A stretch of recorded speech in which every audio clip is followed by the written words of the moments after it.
Hey everyone, welcome to The Explainer. So today, we're going to unpack a really brilliant, highly relatable story that just perfectly captures the modern paradox of choice.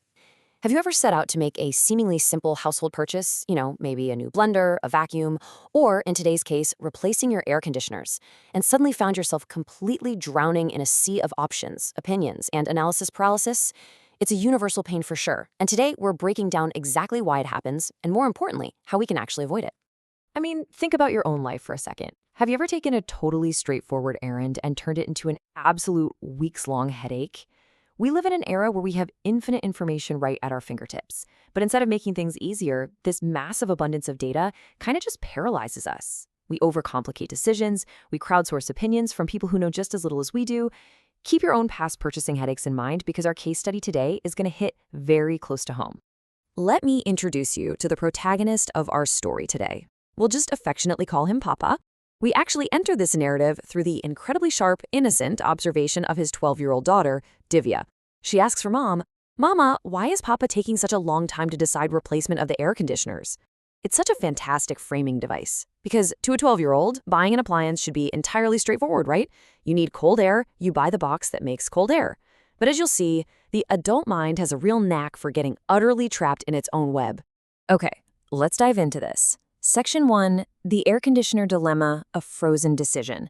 This is where we explore the inciting incident of our story and see exactly how Papa finds himself frozen by decision fatigue. You have to notice the stark contrast between Divya's approach and Papa's approach. Divya treats this purchase exactly like a multiple-choice question on a math test. She points out that you can just search the internet, compare the features and prices, and then, most crucially, just ask the local shopkeepers. Why? Well, because they've been selling these machines for years. Papa, on the other hand, takes a completely different route. He rejects the straightforward path because his approach is entirely bogged down by his own deep-seated distrust. And here's Papa's foundational mistake. He actively chooses to ignore the shopkeepers because he assumes they're inherently biased. He firmly believes that they're only ever going to push the brand that gives them the highest commission. Now look, a healthy dose of consumer skepticism is totally normal, but Papa allows this assumption to completely cut him off from actual specialized knowledge. By dismissing the people whose literal job it is to understand these machines, he forces himself to look for advice in all the wrong places. Which brings us to Section 2, the trap of too many. Crowdsourcing chaos. Papa decides if he can't trust the sellers, he'll crowdsource his technical advice from his peers. And this brilliantly illustrates the sheer chaos of unfiltered opinions. Papa goes to his friends, and wow, look at the advice he gets. It is completely contradictory. Friend number 1 gives the conservative take, buy the same brand, why change? Friend number 2 gives the cynical financial advice, just buy the cheapest one, they're all made in China anyway. And friend number 3 gives the hyper-specific spec chaser advice, go for the inverter AC with a 5-star rating and nothing else. Papa is now caught in an absolute storm of conflicting directions, and literally none of them are actually tailored to the specific needs of his house. But it actually gets worse. Mama and Divya brilliantly diagnose the underlying psychology happening here. It's what we can call the people-pleaser problem. Mama points out that Papa swings based on whatever anyone says because he's incredibly impressionable, and Divya perfectly identifies the emotional trap.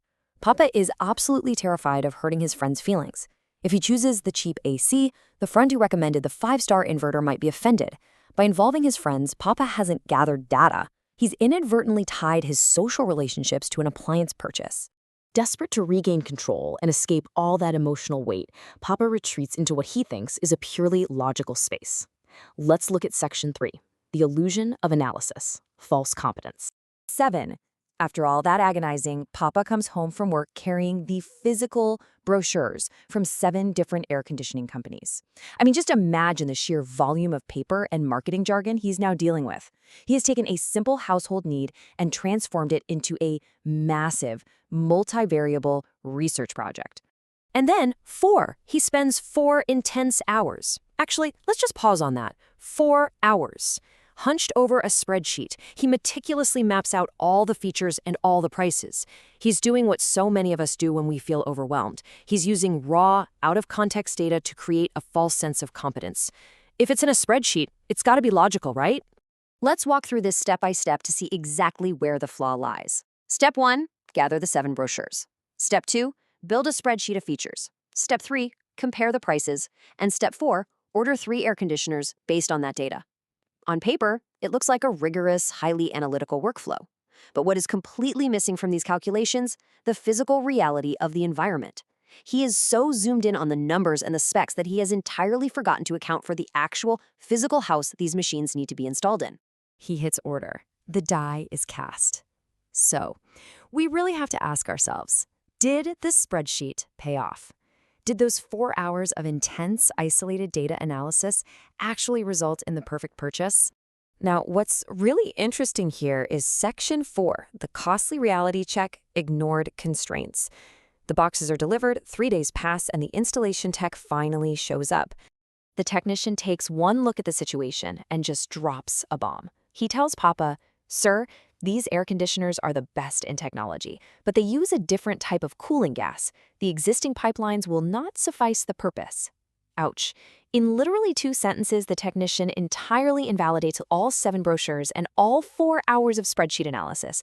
Because Papa didn't consult an expert about the physical constraints of his home, he bought machines that are fundamentally incompatible with his existing infrastructure.